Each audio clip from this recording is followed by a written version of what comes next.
I have to admit that after this introduction, I have 10 minutes, but I try to do my best. It's not working? Okay, the title and the presentation is the mistake of the organizers, because they invited me to speak about something which I believe important. So I decided that I have a kind of compilation of current problems and some of the current problems, connected, of course, with the future generations and also with the values. And because everything is connected with this subject. So first of all, in my mind, the real great current challenge today is the fact that finally the human right to a clean, healthy and sustainable environment has been adopted by the UN General Assembly in July. When we met in May, we could only mention that it has been adopted by the Human Rights Council, but after that, that was another step forward. And they say that the UN recognizes the right to a clean, healthy and sustainable environment as a human right. And also it's very important that it's related to other rights and existing international law. And what is within that, which I think it's very, very important, is that this right is a kind of guarantee for the enjoyment of other human rights, or of all other human rights. So, which has already been mentioned by environmental lawyers working in that field, that no other human rights might be, how can I say, implemented without the right to environment, not recognizing, but practicing what the right to environment means. And there is a huge list of cases like environmental degradation, climate change, biodiversity loss, desertification, unsustainable development, I just read it, constitute most pressing and serious threats. Okay, which has already been mentioned in May when we met, that the 8th Environmental Action Programme of the EU in Article 3, subparagraph P, referred to that question, that advancing towards one of the tools for the policy is turning to the right to clean, healthy and sustainable environment internationally. No, we don't have anything else to do, but just to clarify what does it mean. So it's nothing serious. Okay, what is clean? What clean means exactly? For example, the first question, who will measure this? What is clean? So it is the government, it is the business, it is the public. Who will measure what is clean?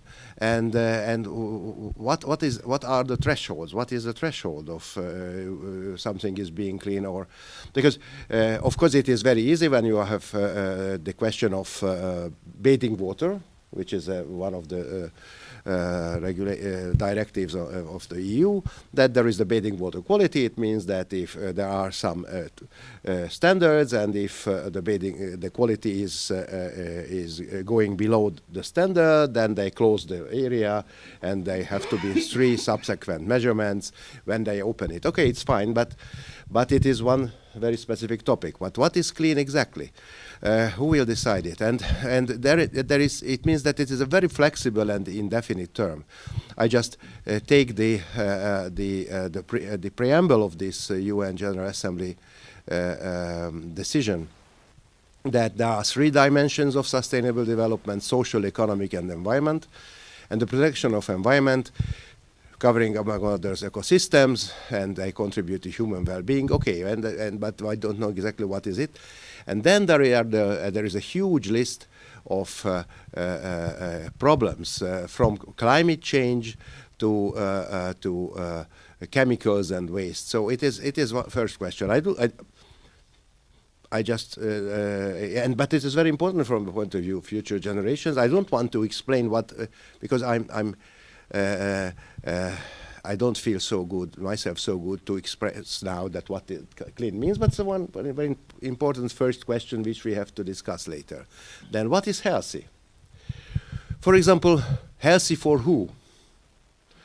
You see this is a nice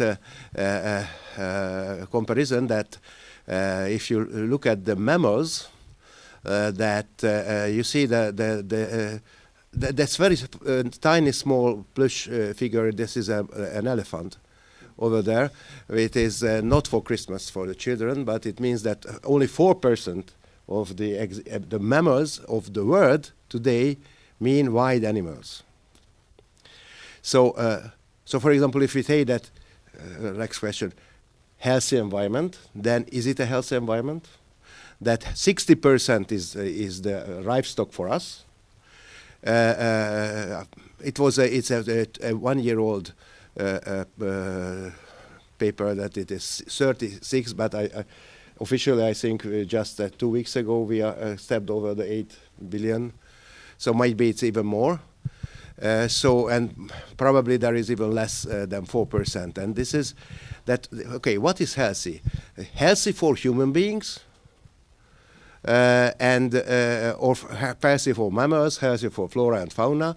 And if it's healthy for human beings, then it is physical health, mental health, moral health altogether. Many people speak about ecological health. Okay, what is ecological health? That is also a mixture and a complex issue. Again, with another question, what is the threshold? And again, how do we measure what is healthy? So there are very interesting questions if we go into the details. And what is sustainable? I just used last time also this wedding cake of the Stockholm University, Stockholm Resilience Center, sorry. This is referred to in the 8th action program of the EU also, that they are rather using this kind of compilation of the Sustainable Development Goals, that the original, when they are 17 ties, just in a list, from 1 to 17, so it refers to the priority orders. And which we already mentioned, that as the easiest way, what do we mean under sustainability and sustainable development? Then for lawyers, of course, I say that intergenerational equity, intragenerational equity multiplied with integration. So these are all questions which we have to answer, and because for the financial institutions, sustainability means that they have more income. Is it really sustainability that I sustain as a bank, or for sustainable development? It's really a secondary question whether one bank or one oil company will sustain or not. It is the question of whether humanity sustains. Okay, but still it is a huge step forward, because it is a very important message, a kind of gesture. As I mentioned here, that much later than expected, because it took more than 30 years for the General Assembly to wake up. They were not so quick in that respect. So we have to revitalize the already existing concept. And there are calls for international, national, and local communities to act. I don't want to mention this. And what are those call to actions in a 2 years old UN Secretary General's paper? The name of it is Call to Action, that they list, for example, 7 questions connected with this problem, which I already mentioned. So rights at the core of sustainable development, and then in times of crisis. 2 years ago, the UN Secretary General did not even realize, I think, did not dare to realize what kind of crisis we are facing today, in Europe at least. And public participation, and so on and so on. I don't want to list them all. And of course, the rights of future generations is here, number 5. They add especially climate justice, but I used to mention that climate issue and climate justice and the question of protection of and the whole issue which was just in the agenda some days ago, just finished the how can I say, not very satisfactory meeting about the climate change. This climate justice and climate change is only, in my opinion, is only another name for sustainability or another name for environmental protection. I emphasized it last time also that it is easier to repaint the title than to change the whole system. So that's what we are doing, that we are just saying that, no, we are not talking about any environmental protection any longer, it is climate justice, and we don't change anything, only the title. And that's what it is going on today. Why? Because there are crises. There is a crisis. Did you know that there is a problem in Europe in the last some months? There is a problem of peace. And do you know what is the impact of this war on the environment? No one knows at the moment. But it's a huge impact, because now we could hear that there are attacks to the nuclear power stations. What happens if Zaporozhye is hit? Then we don't have too much use to speak about future generations any longer. So this is a very interesting question, because and now it's a good excuse for a lot of people. We are going back in Hungary. We are going back to lignite, which is they mention in government decisions that again lignite should be used for heating. It's a terribly stupid idea, because this is a very dangerous. Absolutely not satisfactory solution. And then they are going back to coal, they are going back to oil, they are going back to no nuclear power is our friend. No one has any problem with it. We stopped the solar energy, we do not use the wind energy, at least in Hungary. And there are decisions from one week to another. We have to cut the forest because people have to use it. But if we cut the forest now and the people are burning it now, then it is a disaster for human health. Because as you know that if you cut the trees, then you have to dry them, and otherwise it is very dangerous. And this is decided without any preliminary impact studies, any discussions, just all of a sudden. Still, I remember 12 years ago in Pope Benedict XVI, on the celebration of the World Peace of Day, he had a message saying that if you want to cultivate, please protect creation. So he directly connected the peace itself with the protection of the creation which we are talking about, because he clearly underlined that there is a very strict connection.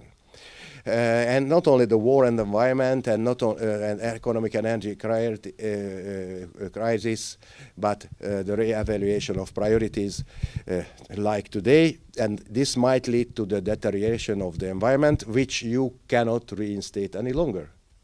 So if there was a calculation, I'm sitting in a group of sustainable development studies of the presidential committee at the Academy of Sciences, and the economists calculated that if, of course, it's not a real life calculation, but it's an imaginary calculation, that if we are using trees for, we are in all the possible heating devices which you have, you might burn wood. You are using wood, then all the Hungarian forests will have to be cut in 12 years. Of course, it's an imaginary calculation, but this that one decision might lead to very bad consequences. What is missing? Long-term and comprehensive thinking, because this is a very important need. The Hungarian Constitutional Court, in several decisions, made it very clear that legislators shall decide along the lines of a long-term thinking, make deliberations across government cycles. But this is not the case. And how important is the medium and long-term planning? And what happens actually? The crisis situation is, generally speaking, a perfect excuse for everyone. There are special investments, so-called specific investments. It is not only a Hungarian specialty, everywhere there are those things. When the decision makers want to limit the time for discussion, for public participation, for planning, for decision making. And this means that we possibly neglect environmental considerations. And there are these ill-considered ad hoc decisions, as I already mentioned, the solar panel, wind energy, firewood logging in Hungary as examples, and there are many more. So while according to the constitutional rights, according to the Constitutional Court, which has a very a good way of thinking in that respect, the long-term thinking is a must. It is not necessarily the case. This is a very interesting challenge. And next question is, if you look again at to the 8th action program of the EU, thanks God, finally they realized that we have to go beyond GDP.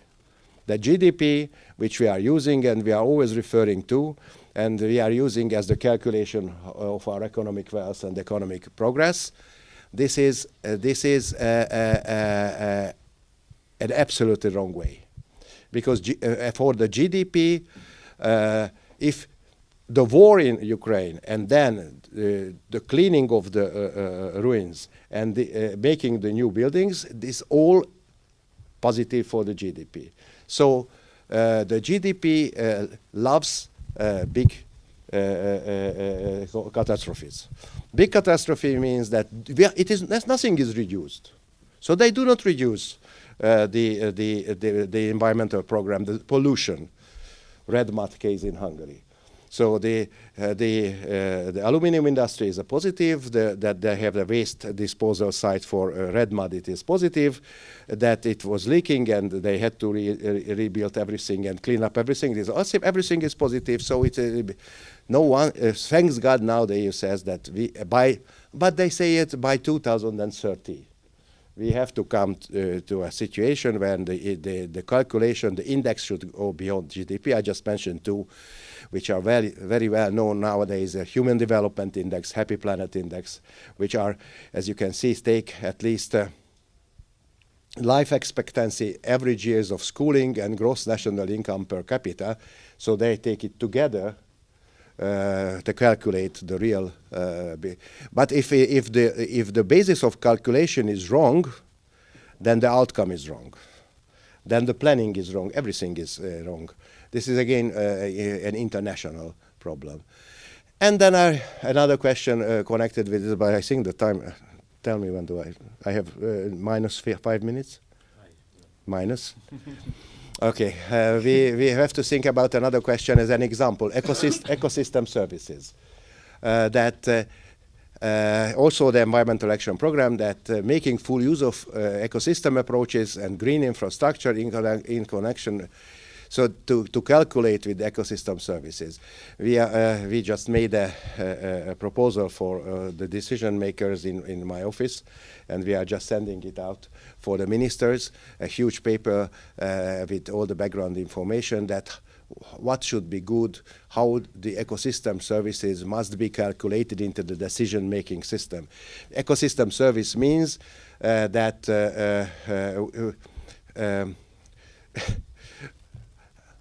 it's not ecosystem service, but it's a good example. In the morning, I was waiting for the colleagues in the bus in front of the hotel, and I asked that, as far as I know, the cave pool, how is it called? Cave, what is the official name of the Barlangfürdő? Bath Cave. Bath Cave is open again because it was closed due to energy problems, but the hotels put together the costs because for them it is a must that it is working. So this is something, how do we calculate ecosystems? This is this cave, bath cave or what? Yeah, okay, never mind. You understand what I mean. This is a kind of ecosystem service which is good for the others. If it is not working, then the others are not able to work, and that's we have to realize. For example, there is the EU biodiversity strategy how to measure and integrate the value of nature. Because how do we decide about our place to live? When you are selecting a place to live, or you are building a house, what do you like? You want to go in the middle of the most dense place in town, or you prefer to go to a rather green area with fresh air? And so these are ecosystem services. And if you want to sell your house, then it is not the same. Where is this house? And last question is resilience. Resilience is a tool towards environmental protection and towards sustainable development. As 12 years ago, Meadows, you know who is Meadows, the Dennis Meadows, the big name of the Rome Club of Rome. They have this limits to growth, the big paper in 72, and then 30 years after, he still alive. He said, sustainable development is an oxymoron. And what should really be important is resilience. Resilience, what is resilience? Essence of resilience is the ability to adapt ourselves to different crisis situations. So that's the way or the ability to react in a flexible way. But in most of the countries, like in Hungary also, we are just doing everything to the opposite direction. Because what should be done in resilience? Integration, subsidiarity, precautionary principle, cooperation, planning, public participation, decentralization, voluntary instruments, and constant monitoring and changes of the decision. It is not a mistake if you want to change the decision. It is an advantage if you are open to change your decisions because you realize that it's a wrong direction. And now what is happening now? Local governments are taking to the backgrounds. We centralize everything, which is, from the point of view of resilience, is a very bad way, because resilience means that you adapt yourself quickly.